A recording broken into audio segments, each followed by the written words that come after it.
Good evening and welcome.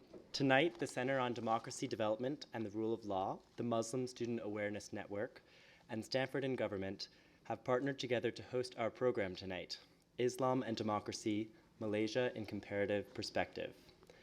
Stanford and Government is a student organization with the primary goal of engaging students in political dialogue and giving them access to work in public policy and democracy development.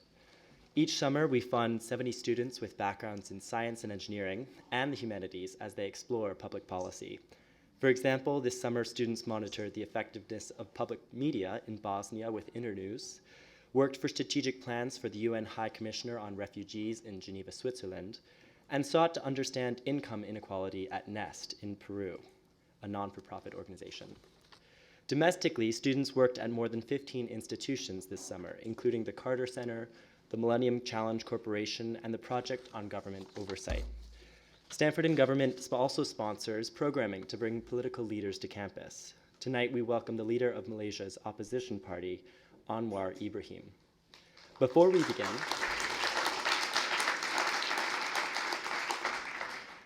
begin, I would like to introduce our moderator, Professor Larry Diamond, and Professors Francis Fukuyama and Donald Emerson.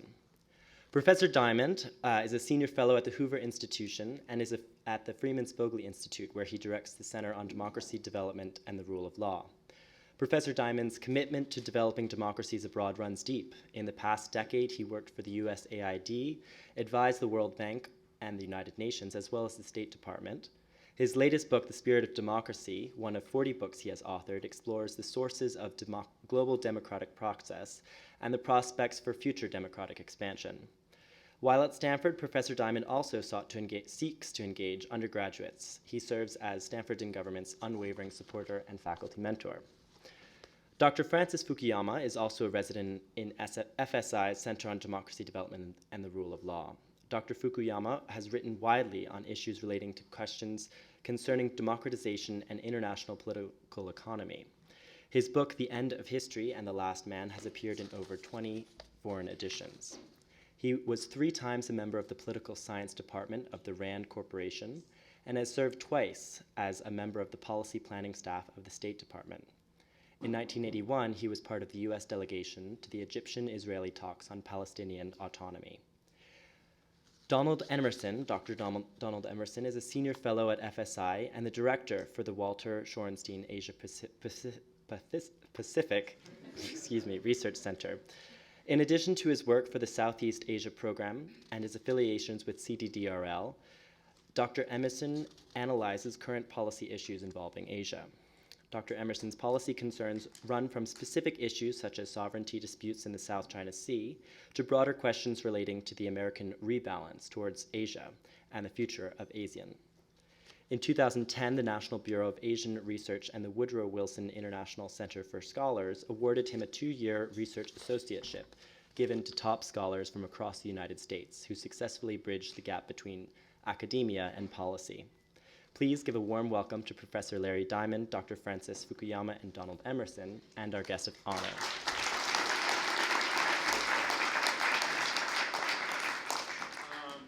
So thank you very much, Wyatt. That was Wyatt Horan. He's a pretty modest guy, but he's the vice chair of Stanford and Government for Programming, and we're really delighted to, at the Center on Democracy Development and the Rule of Law, and not only be hosting this session, but to be doing so with Stanford and Government, the Muslim Student Awareness Network, and the Malaysian Students Association.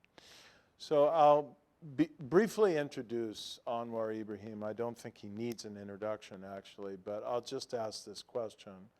Why would someone who's already spent 6 years in solitary confinement keep courting the wrath of the government that had done that to him in what I think has been amply shown to have been a completely kangaroo court? Why would a government as supposedly smart and competent and modernizing as the Malaysian government do something so stupid and outrageous all over again? I don't have the answers to all of these questions, but I do think I have some insight into the character of this extraordinary man who, as you know, was a rising star in Malaysian politics and governance during the 1980s and 1990s, had previously been a student leader, had become finance minister, deputy prime minister, and was headed, it seemed, toward an unstoppable path to the prime ministership until, as I think we have documented in this film that I've co-produced with Ben Moses and Lynn Moses, A Whisper to a Roar, until he was asked to do something or expected to go along with something so offensively corrupt that he was willing to risk his career and his standing, and ultimately, I don't think he realized it at the time, his freedom to stand on principle. That doesn't happen enough in the world, but you know the saying that those who stand on principle can ultimately move a nation and a world. So now he is free again, and he was released from his 6 years of solitary confinement and emerged as the leader of the opposition coalition, Pakatan Rakyat. And I think you know that in Malaysia's 2013 national elections, you all can sit up here if you want. We have extra seats. Just come up to the front. That in the most recent parliamentary election of 2013, the PR Alliance won, in a sense. If in a democracy, winning means not just getting a majority of the vote, but a very clear majority of the vote. But that 52% majority earned you what, about 40% of the seats in parliament? There's gerrymandering, and then there's what the government of Malaysia does to hold on to its electoral authoritarian system. So tonight, we are very pleased to welcome the opposition leader of Malaysia's parliament, at least until they may jail him and violate his human rights once more. It's an extraordinary opportunity to us to engage as well one of the most important progressive thinkers in Southeast Asia and among Muslim Democrats internationally. Anwar Ibrahim is going to speak for about 20 minutes. Then the faculty here will ask him some questions, and then we'll open up to all of you. So please join me in welcoming the opposition leader of Malaysia, Anwar Ibrahim.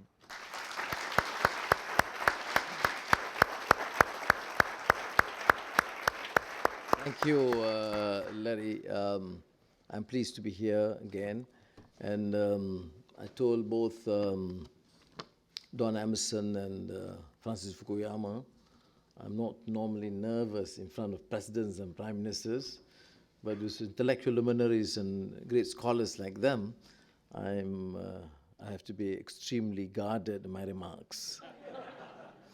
Now, I want to begin with some very bold assertions. We, as in we all, regardless whether it is the Muslim world or the West or Asia, are facing great challenges. This is no time for equivocation. So let me state very firmly, Islam and democracy are fully compatible. The contention that they are diametrically opposed to each other is without foundation. Secondly, Boko Haram, Al-Shabaab, ISIS, and all other terrorist organizations that resort to killing innocent people, rape, kidnapping, and forced conversions have no legitimacy whatsoever, as many Muslim governments too, in terms of not having political legitimacy to rule. Third, the ulama, Muslim clerics, influential Muslim organizations, and all eminent Muslim Democrats must condemn not just these extreme and violent groups, but also the dictatorship and autocratic regimes in the Muslim world that has persistently denied democratic rights to their citizens and whose human rights record could put even North Korea to shame.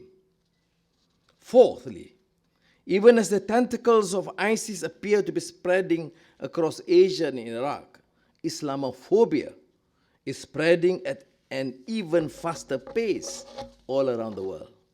In consequence, bona fide Muslim organizations and Muslim Democrats become targets even as ordinary Muslims fall prey to hate crimes.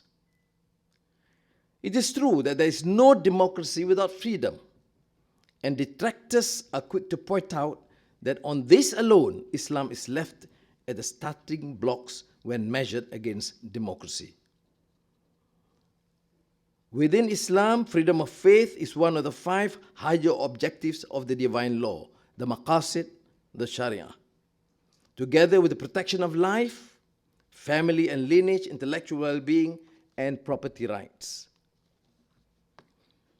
All persons must rely on their convictions about what is right and what is wrong, freely, without any form of duress, intimidation, or compulsion. The Holy Quran is explicitly unequivocal about this. La ikraha fid din. There shall be no compulsion in religion. That means you cannot force a person to become a Muslim. Freedom of faith is allowed. That is why the same elements in a constitutional democracy become moral imperatives in Islam.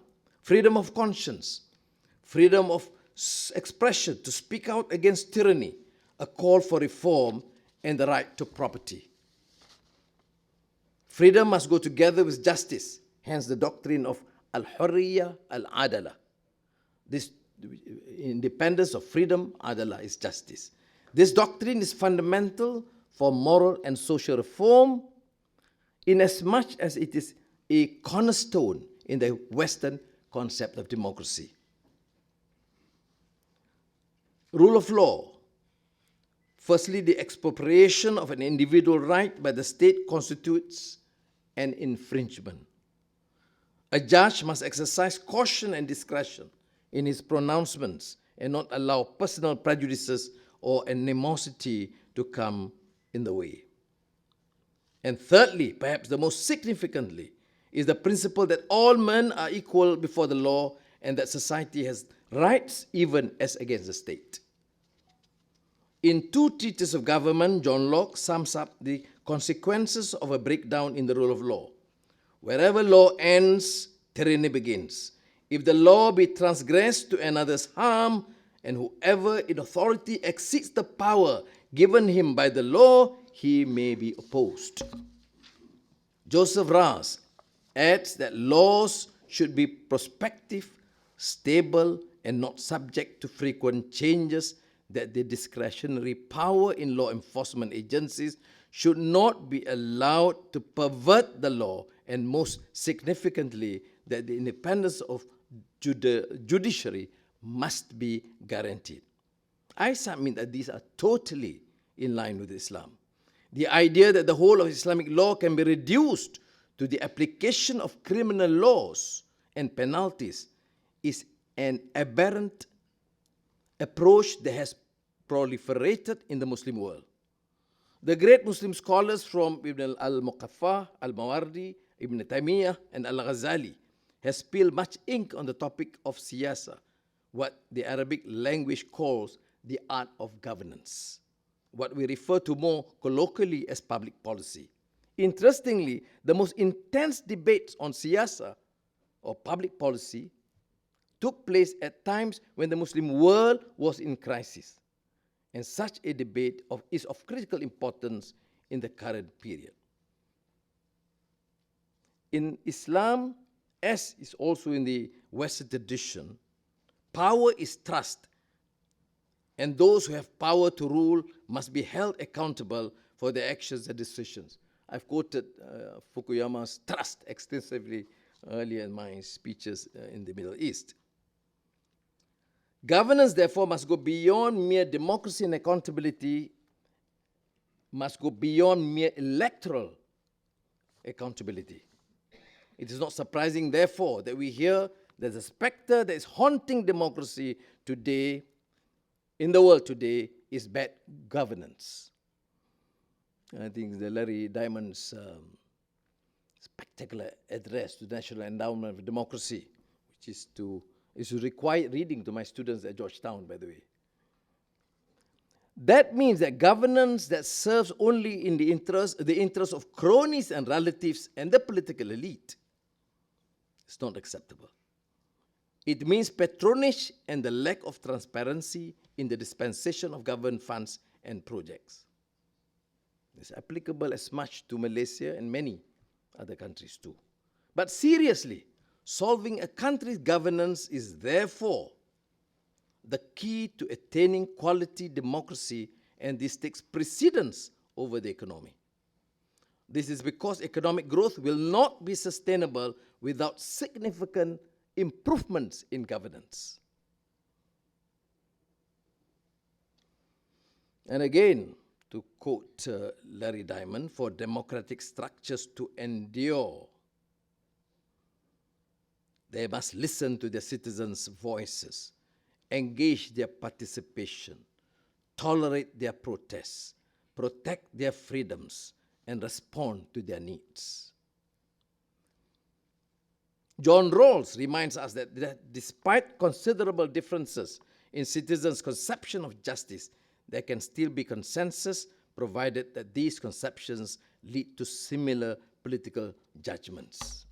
Rawls does not suggest that society can or should do away with its diversity in religion and philosophy, but the overlapping consensus on principles of justice is the common platform founded on morality that will cement the multiplicity of groups with diverse doctrines. Drawing inspiration from the principles of Islam, social justice can only be realized through a humane economy, which I articulated in my Asian Renaissance. There's no clash between the pursuit of wealth and the dispensation of social justice. The Islamic position on charity, however, is that it is supererogatory. One is not enjoined to do it, but to do it is a part of a higher calling to please God and to earn greater merit in the hereafter. But the Islamic imperative on the state's administration of public wealth is clear. The redistribution of wealth is to be undertaken by the state with the condition precedent that it is done in a transparent manner, with officials being held completely accountable. Now let me pause a while and make slight reference to the Arab Spring. The euphoria many felt in the wake of the Arab Spring seems like such a distant memory that some of us are left scratching our heads. Did that even happen? Watching on television as thousands of Egyptians took over Tahrir Square, and in doing so literally took back their country. But it was not long before thousands more marched in the streets of Cairo in a stunning, almost baffling reversal of fortune. They fought tooth and nail not for freedom per se, but to hand the reins of power right back to the military, where it will most likely rest for generations to come. The regime in power in Egypt today is demonstrably more repressive than anything we saw under Hosni Mubarak. The Arab revolutions have largely unraveled, if one can even call them revolutions at all. Some countries have imposed severe authoritarian strictures in hopes of stuffing back into Pandora's box what was unleashed in December 2010 by the Tunisian street vendor Mohamed Bouazizi. Other countries have literally crumbled in the wake of protests, uprising, and civil war. As if democracy is simply a thing that happens to good people when time is right, there are those who look at the past few years and conclude that the Muslim world is simply not ready for a democratic change. Is this really the lesson we should draw? That democracy is not worth the price one must pay in hopes of achieving it? I would argue emphatically to the contrary. Unfortunately, between what ought to be and what is lies a deep chasm. Or as T.S. Eliot has so eloquently put it, between the idea and the reality, between the motion and the act, falls the shadow. Thus, freedom of religion and conscience, freedom of speech, the fundamental liberties, sanctity of property, dignity of man and woman, justice and the rule of law, the things that ought to be, are just so sorely lacking in the Muslim societies that while the theory is right, the reality bites hard. The authoritarians that have survived this latest bout of democratic fury are, generally speaking, more clever, cunning, and sophisticated. The brutality of their rule is carefully masked by expensive public relations exercises and carefully scripted appearances in the international media. The irony is so implausible, I can only think of Malcolm X, who said, if you are not careful, the newspapers will have you hating the people who are being oppressed and loving the people who are doing the oppressing. In the recent period, Malaysia has seen a rise in exclusivist policies and politics. We in Southeast Asia, Malaysia included, has always taken pride in the fact that we have been inclusive. It's the multiracial, religious fabric of our societies, Malaysia, Indonesia, and the other parts of the region. What has been a relatively peaceful and multi-ethnic nation is being fractured by competing voices of intolerance, suggesting that citizenship is no longer based on the belief in a nation, but rather in the absolute supremacy of a single religious or ethnic group. We no longer live in a world where rights are to be shared harmoniously.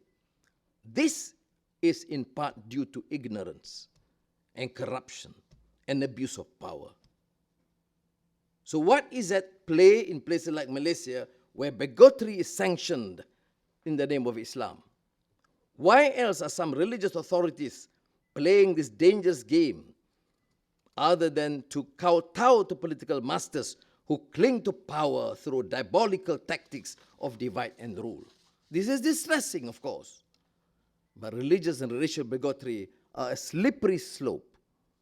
In America, Islamophobia starts with a few isolated incidents of discrimination or violence, then gradually sense of fear and mistrust, followed by a full-blown institutionalized racism.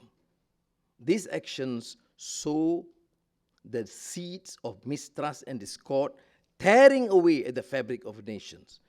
If those chauvinists and bigots are not taken to task for undermining what are constitutional guarantees that the entire system of rights and responsibilities, as we observe in Malaysia, decays by this cancer. The selective application of laws, name it previously Internal Security Act, now Sedition Act, to protect, the intention is to protect just a few, those who support the government. You project this to its eventual conclusion, then you have disasters such as that which is unfolding in Syria and in Iraq. I hope Malaysia can correct its course. The antidote to this disease is a version of statehood that's inclusive and accountable to the hopes and aspirations of its own people. Some great heroes has emerged in recent years. People who sacrifice, gives truth to the adage, give me liberty or give me death. Their work, frequently highlighted by this center, is worth noting.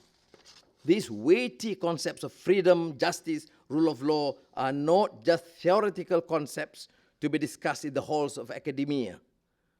For many around the world, they are quite literally the difference between life and death, freedom and incarceration. In closing, I offer to you a few lines from Abu Qasim Ashabbi, a colonial-era Tunisian poet whose verses inspired me to move mountains in search of freedom. If the people will to live, Providence is destined to favorably respond, and night is destined to fold, and the chains are certain to be broken. And he who has not embraced the love of life will evaporate in its atmosphere and disappear. Terima kasih. Thank you.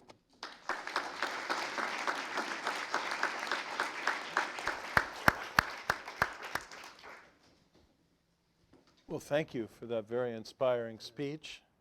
And now you have to submit to the cross-examination from our faculty colleagues, which I think will be perhaps a little bit more humane than some of the other judicial processes that have been visited upon you in the past decade and a half. So I'd like to begin with our colleague, the director of the Southeast Asia program here at the Shorenstein Center, Professor Donald Emerson. It's hard to know. It's actually very difficult to choose between admiring you or questioning you. No, I'm serious. I'm dead serious. You are a heroic figure. How many people in this room, if they intended to return to a country where the probability that they would be incarcerated for a period of years, possibly in solitary confinement, would be sitting relaxed on a podium with some blue sky academics talking about Islam and democracy? I mean, I don't have that kind of courage. And how many would even consider going back under those circumstances? That's right.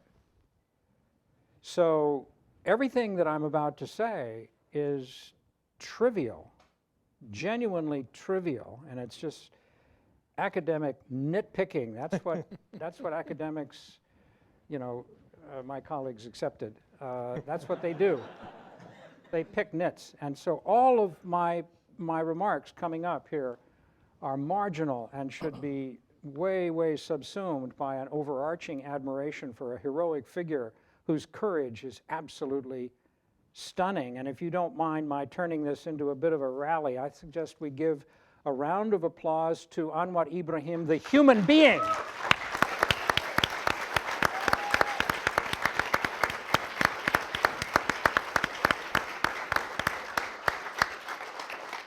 I know there's a but coming, Don. No, there's no but. No, that's unconditional. No, Larry, there's no but. That's unconditional. There's no footnote. I'm now going to shift my register. I mean, what's the heart of a university? It's the free exchange of opinion. Course, yeah. So we happen to be in a university.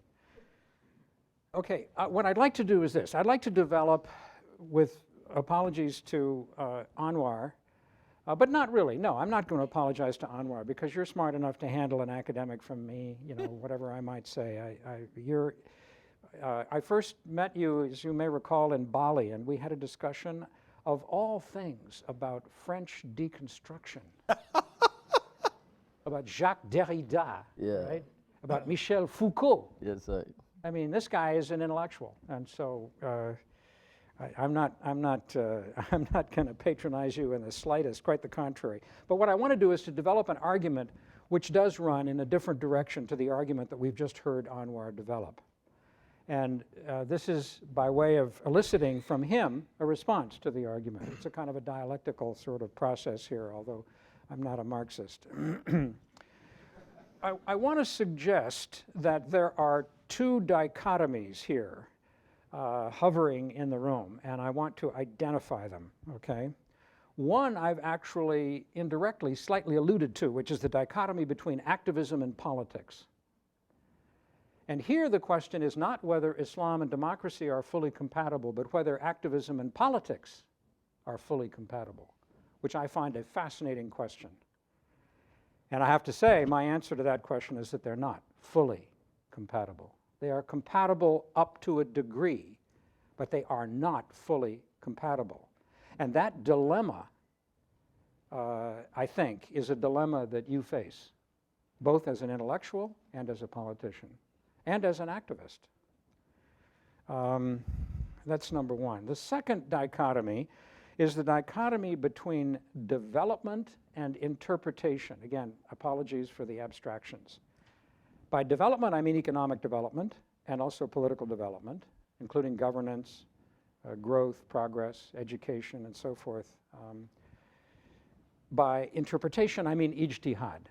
I mean interpretation within the Islamic tradition, especially interpretation of the Quran, but also of the Hadith and other Islamic sources. And here the question is, in order to arrive at an Islamic democracy or a democratic Islam, taking for a moment the argument of Anwar that they are compatible and that they can be combined, is it better to go the route of development or the route of interpretation? Is it better to look at the sociology or the theology? Two very different approaches. The first approach would say essentially, let's not get into arguments about Islam. They're so divisive. Somebody's going to stand up and says, no, that's not the case, and there'll be no end to it. Let's just set aside the whole religious agenda. Let's assume that if it's a Muslim majority country today, it'll probably be a Muslim majority country tomorrow. And so it's not that we're going to erase religion. Religion will still be there. It's just that it won't be on our agenda. We will take, forgive the term, a quote-unquote secular approach to our task and concentrate on developing an advanced society with solid institutions and decent governance and leave the religion out of the equation. And this essentially, I'm now turning to my left here, this is essentially the argument that Frank makes, although I'm perhaps appropriating it and maybe to some extent even falsifying it, which is why I made a point before this evening of not reading it page by page. This is Frank's latest book, but by looking up some references. And I want to just share with you what I take to be Frank's argument, which I do take to be an argument for the sociology rather than the theology. And Frank, who's going to speak in a few minutes, can correct me. Quote, this is page 434. It's a long book. The rise of political Islam in the last part of the 20th century does not reflect the return of an eternally unchanging Islam, as both the proponents of radical Islam and their critics maintain, but rather is a response precisely to the half-modernized state in which much of the Middle East finds itself. And I would add not just perhaps the Middle East, I mean, you may not want to go this far, but perhaps the Muslim world, or much of the Muslim world, let's say, finds itself. Getting to a fully modernized and democratic state, he writes, depends on the creation of a complex set of interlocking institutions, which in turn are facilitated by changes in the nature of underlying economic and social conditions. The social basis for stable democracy may not yet exist in many parts of the Middle East today. And again, perhaps one might say, in much of the Muslim world today. And if Frank is right, and to an extent, when Anwar, you talk about the importance of governance, you sound sociological too. And if that is the argument, then perhaps interpretation is not the appropriate route, okay? The problem arises, how are you going to improve governance without being first a governor? Because the governor has the power to make government better, right? How do you become an incumbent in order to pursue what might be an idealistic project? Because in order to become an incumbent, you've got to make all kinds of compromises. Frankly, sometimes you have to even falsify. You don't want to say something in front of an audience that's going to vote against you if you told them what you really thought. You see now the contradiction here. I'm sharpening it a little bit between activism and politics, the contradiction that in a sense you face every day of your political life. So let's take this argument. Islam and democracy are fully compatible. Well, my answer is that it's itself an interpretation. It's not quite the same thing as saying this is a plastic bottle that contains water. Very little disagreement about that. But there would be a lot of disagreement even within the Muslim world as to whether or not Islam and democracy are fully compatible. I notice that Ben Moses is here, sitting in the second row, and he will remember the interview that I had in Jakarta, Indonesia, a year or so ago with a representative of Hizbut Tahrir. Now, Hizbut Tahrir, which is a global Islamic body, has not, to my knowledge, been directly implicated in violence.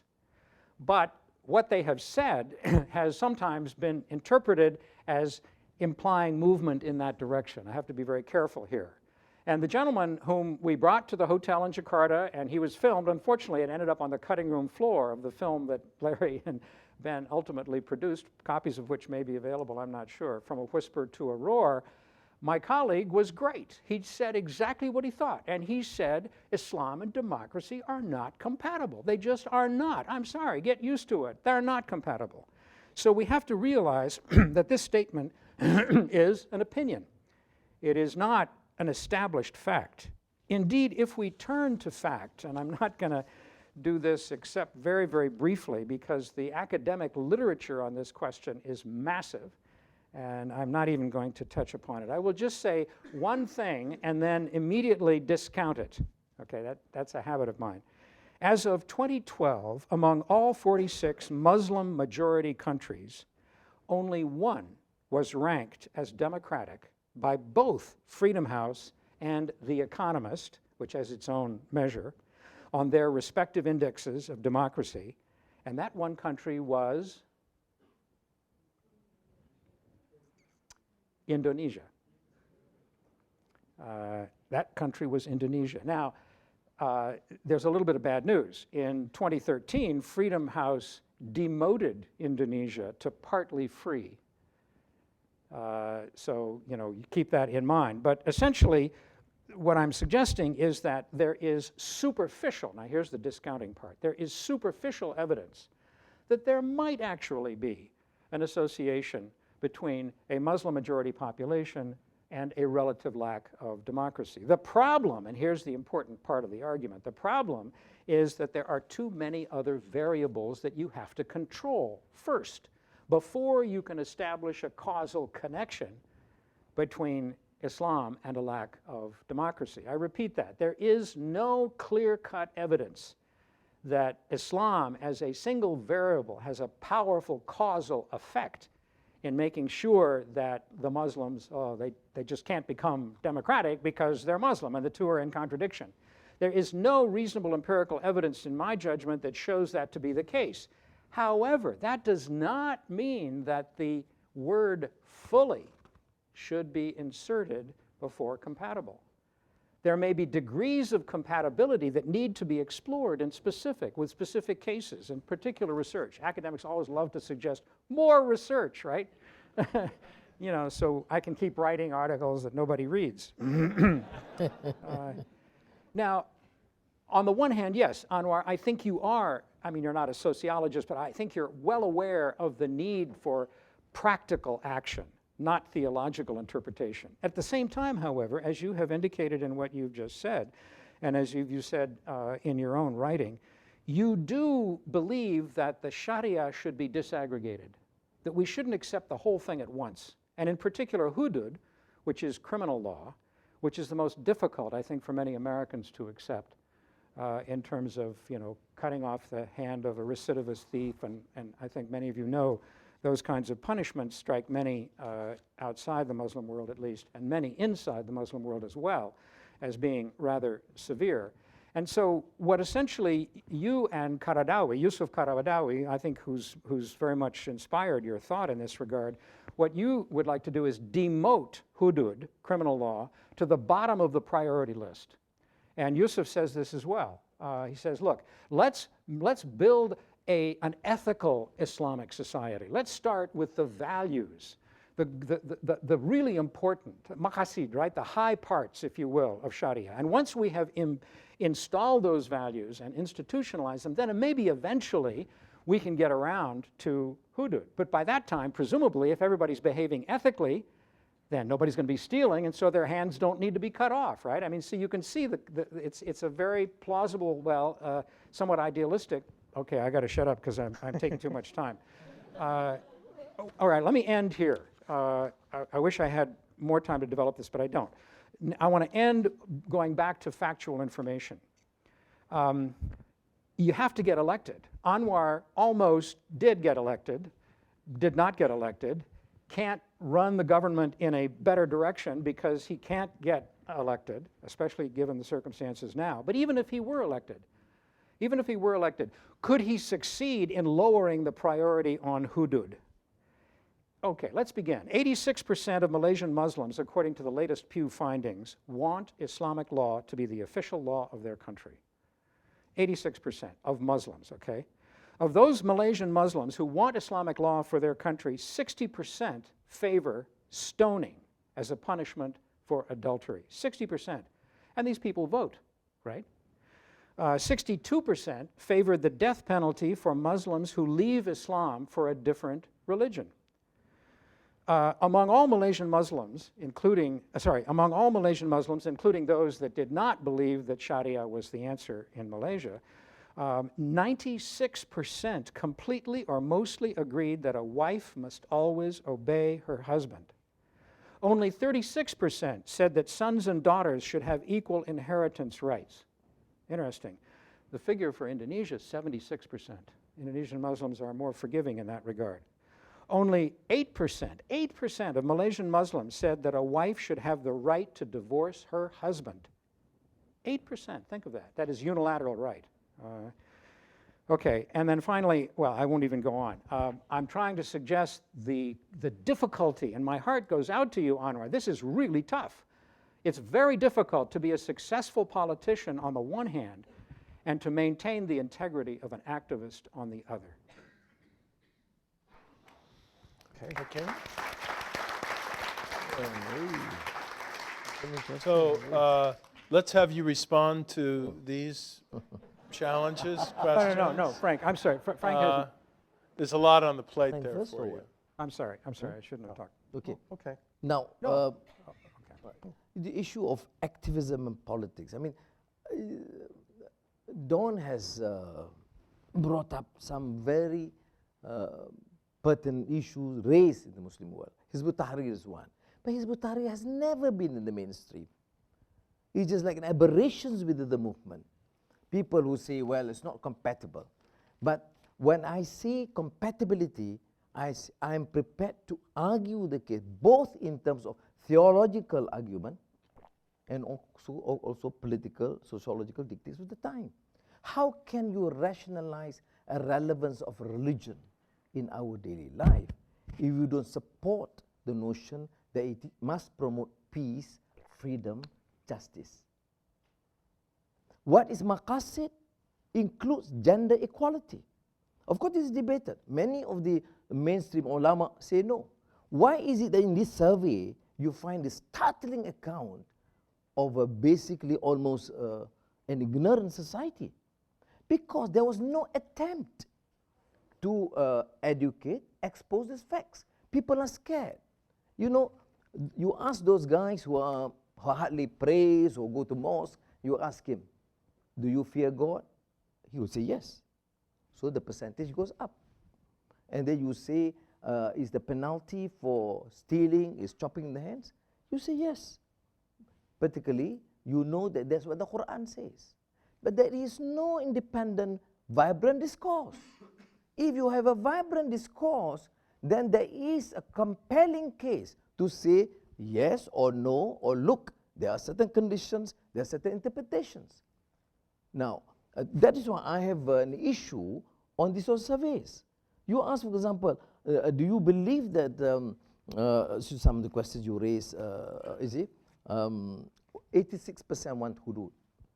If you tell them, you mean, are you serious?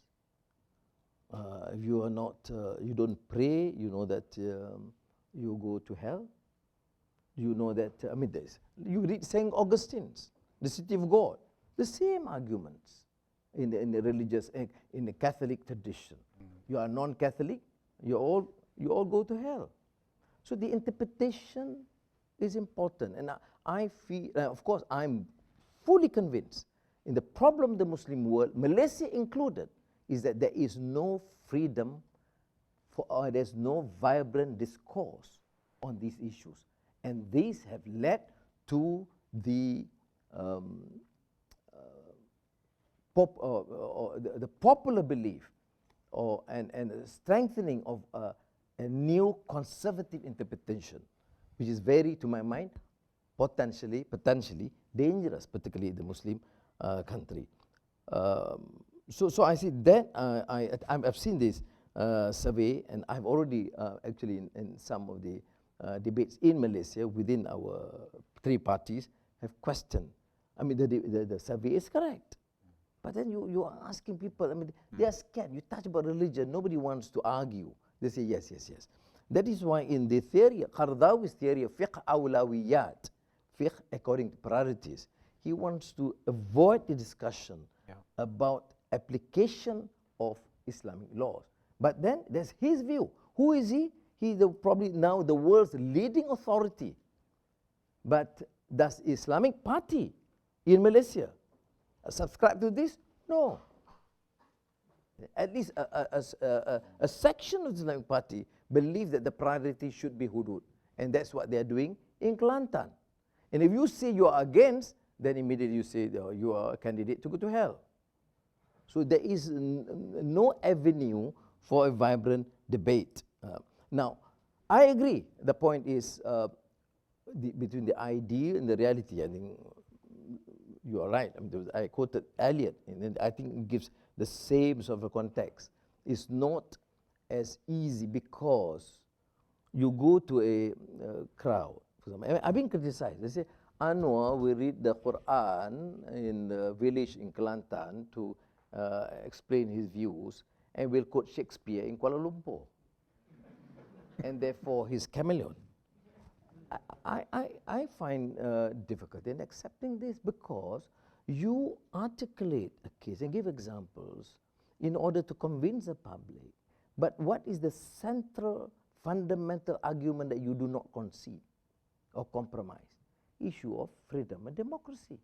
You have to convince the Muslim crowd, particularly the conservative crowd, by saying, look, if the Quran compels you to accept the fact that you cannot compel a person to accept your faith. There's freedom of religion. You have to quote the Quran. You don't expect me to go to a village in Kelantan and quote Shakespeare. Then they will think, unless I interpret the way Gaddafi did. He said Shakespeare actually is a Muslim. Since I'm not prepared to do that or go to that route, I will have to do this. Now, I think this is the final point because I think to allow to listen to Fukuyama. Now, the whole issue about why don't we just say forget the theology, accept the sociological or secular framework? I think this is also a problem because you talk about secularism, assuming that people do understand. Why do I avoid using Islamic State or secular? Because people interpret differently. Secularism, as understood by the founding fathers in the States, and laicity in France, is a wide gap between them. Okay? So, to my mind, I think the challenge in the Muslim world, which no one should question, is the issue of legitimacy, good governance. Now, is it a secular outlook? Yes. Is it Islamic outlook? Yes. So I think this, to my mind, the approach should be to articulate and defend these values, both in theological construct and also a modern sociological construct. Then you can convince. The whole issue is not a theoretical construct, but how to convince the masses. You can only convince the masses who believe that by good governance, you are not abdicating your religion or living your religion. By good governance means it is a religious dictate, and at the same time what is known in the universal construct as something relevant. I know this is, people say that I avoid. Many of the forum, they say, Anwar, give a position. Are you for an Islamic state? Or are you for a secular state? Now, my reply normally would be, why must you in Washington or San Francisco dictate the language of discourse? That discourse is completely irrelevant in Muslim societies. What is important to my mind is to state what you want. If Islamic State means having states like you have an Islamic State in many of the Arab countries, everything is Islam, the most corrupt, very abusive, no gender equality, no women drivers. I mean, that I have difficulty to accept their understanding or interpretation. It should be ijtihad. That is why I also promote extensively Iqbal's reconstruction of religious thought, that the essence must be creative thinking. Without creativity, without giving us avenue to interpret and reinterpret, we cannot progress. Now, then if you say you are not prepared to call yourself a for Islamic State, are you secular? I say, if secular means not religious, no, I'm not. I'm religious. You say anti-religion, I'm not anti-religion. So they say, you are avoiding the question. I say, no. If I say we believe in freedom of conscience, humanitarian ideals, in economic justice, particularly the principle of distributive justice, and then they say that's secular. Okay, fine, I'm fine with it. But I would defend that notion by using and articulating it based on Islamic ethics, at the same time what I learned from the great Western tradition. And to my mind, the new narrative for us is to try to get that sort of synthesis between what we in all civilizations share in common. Okay, the final point, what happens on the issue of then Islamic law and Islamic hudud? I state first, we get the interpretation right. Okay, I'm not going to use the interpretation of some of these scholars. Second, get the priorities right. It was in the discussion upstairs. There was I was telling them what is the trend now, the national issue in Malaysia. One, a major challenge and threat to the Muslims. What? The Bible in the Malay language. Which means it's just a pathetic, a ludicrous case. What we are saying is, give back the Bibles to the Christians. What is so sinful about that? Second, that Allah can only be used by Muslims. Yes, of course, there was no debate. Nobody dares. Otherwise, you go against the Sultan, who's the authority in Islam, and the Mufti, who has all the power. So you should remain stupid and ignorant and shut up. But I said, no. When we pray, what is the first ayat? Alhamdulillah Rabbil Alamin. Praise be to Allah, Lord of the worlds. Now, how do you say Lord of the worlds when Muslims only call Allah? So you see, never mention Allah in Malaysia, you are liable to be charged. You see? So Qaradawi told me that his friend, Archbishop Ataullah Hanna, Orthodox Church somewhere in Jerusalem, his name is Ataullah. You imagine if he comes to Malaysia, he got to change Ata'u God. So no, my point is, those who are in power deliberately use this as a national issue. And of course, the ruling party and the outsourced organizations become champion of Islam. If you really and truly want to champion Islam, stop the rot, stop the racism, stop the corruption, stop the abuse and discrimination. That is what Islam is. Then I would support. Then you say, but this is common to the interests and aspirations of everybody. But no.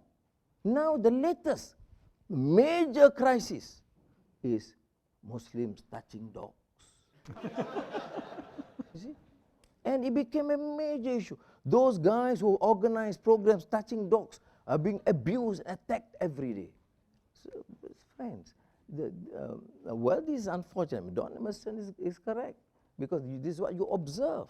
The reality is certainly different from what I am suggesting. And because I'm not in government, I'm not in the position to influence. But mind you, do not underestimate the wisdom of the masses. You say, okay, they are fearful. They sometimes keep quiet. But you see, you mean to say people really take that seriously, the issue of touching dogs as a major sin? It's never said it's a major sin. I know it's a greater crime when you squander billions of dollars from public funds. You can touch as many dogs as you want. As long as you clean yourself before prayer. That's always been told. Okay, thank you. I rest my case on this. Great.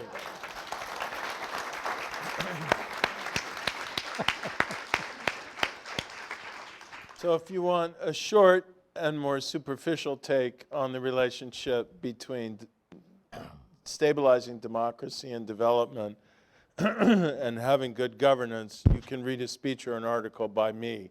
But if you want the deep historical and more theoretically powerful articulation of that case, you have to read this book that Frank is giving you, Political Order and Political Decay, the second volume of his great work. So, Frank, the floor is yours now. Okay, well, I don't want to take much time. I was actually going to shift the conversation to foreign policy, but since Don quoted me, I now want to talk about this issue. It seems to me, Don, that the way you put it wasn't quite right. So between the sociological and the theological approaches, I think as a rhetorical strategy, there's no question that the theological one always trumps the sociological one.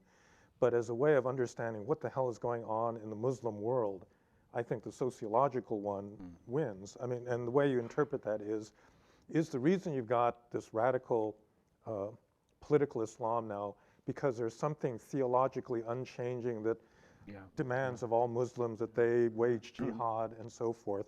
Or is there some particular thing going on in these societies in this decade that's making all these young guys, you know, go to Syria and blow themselves up? And so, and between those two interpretations, I just think there's no question that the sociological one is the one that you need to go to. Is Christianity compatible with democracy? Well, up until the 1940s, you could have made a serious argument that it wasn't, because they were on the wrong side of the Spanish Civil War and Franco and, you know, a lot of other things.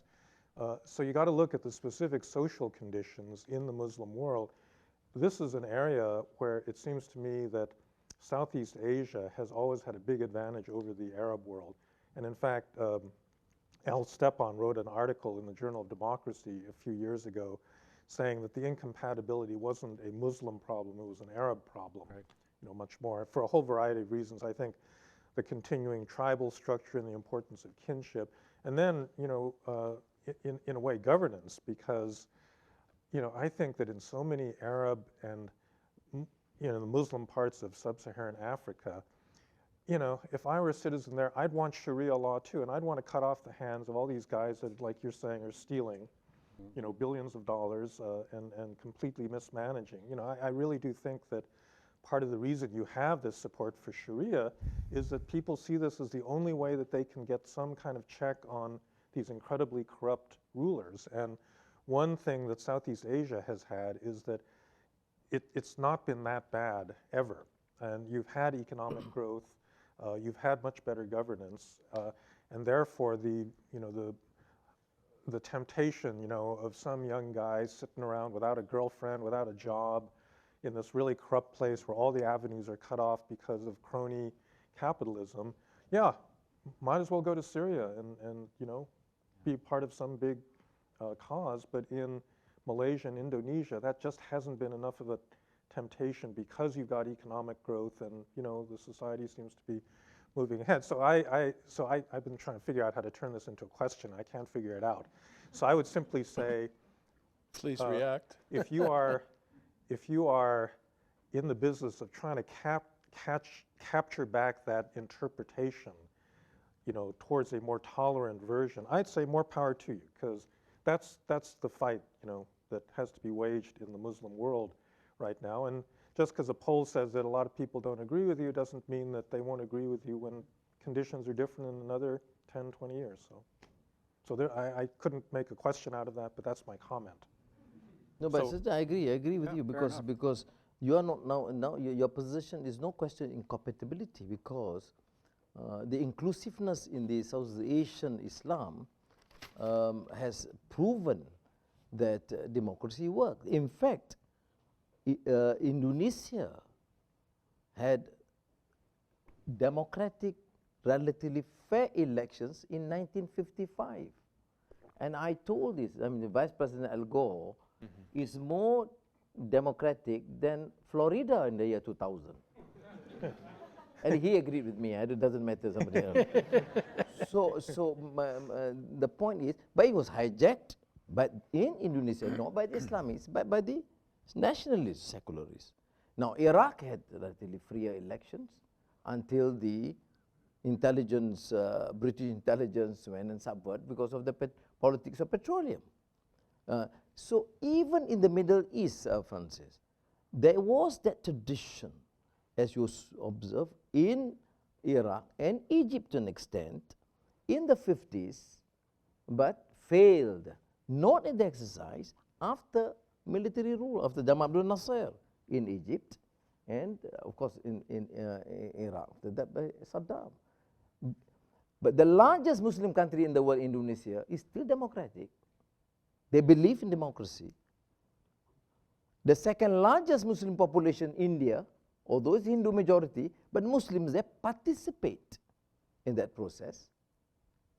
I don't want to mention Pakistan. Although Pakistan evolved as a democratic state.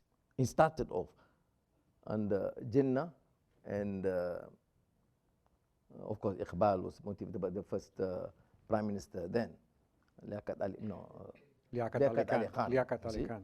So you can't say, therefore, that it is not something that is not inherent in the cultural fabric, no. But the Arab world has a different issue at hand.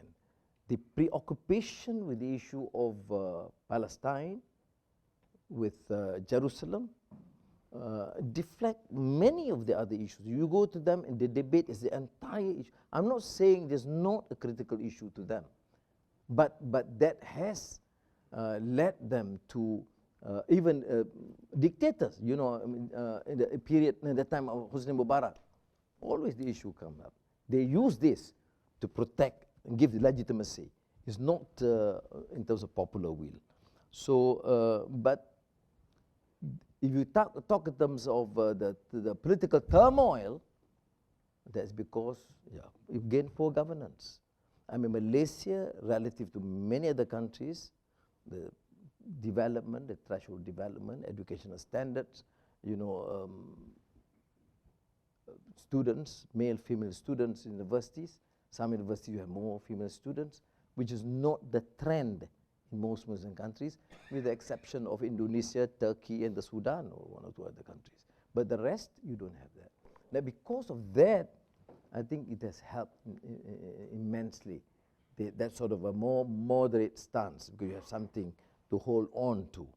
The issue of poor governance, underdevelopment, grinding poverty, these are issues that have led that potentially volatile or politically disruptive conditions in many parts of the Muslim world. I want to thank our co-sponsors, Stanford and Government, and the Muslim Student Awareness Network. And most of all, I want to thank our friend Anwar Ibrahim for sharing his wisdom, his beliefs, his analysis under what are literally right now for him, and I think for Malaysia, trying times. Thank you so much for joining us.